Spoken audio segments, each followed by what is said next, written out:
வணக்கம். நான் உங்கள் வாஸ்து பாலச்சந்திரன். ஒரு வீடு கட்டுறதுக்காக ஒரு மனையை தேர்ந்தெடுக்கிறீங்க.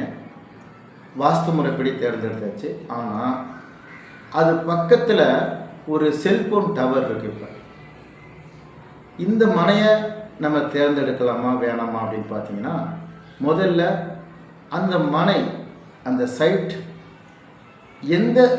அந்த சைட்டோட எந்த பகுதியில் அந்த செல்போன் டவர் இருக்குன்னு பார்க்கணும்.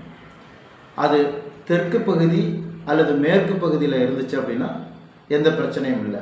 ஆனால் செல்போன் டவர் உங்கள் சைட்டு இடத்து பக்கத்தில் இல்லாமல் இருக்கிறது சிறப்பு. காரணம் என்னென்னு பார்த்தீங்கன்னா, அதிலிருந்து வரக்கூடிய அந்த கதிர்வீச்சு நம்மளை பெரிதளவில் தாக்கும். அதனால் கொஞ்சம் தள்ளி, அந்த இடத்துக்கு தள்ளி ஒரு 200 அடி தள்ளி இருக்கிறது ரொம்ப நல்லது. பக்கத்தில் இருந்தால் வாங்கலாம், ஒன்றும் பாதிப்பு இல்லை. மேற்கு தெற்குகளில் உயரமான கோபுரங்கள் இருக்கலாம். ஆனால் அது உடலுக்கு தீங்கு விளைவிக்கும். அதை பார்த்துக்கணும்.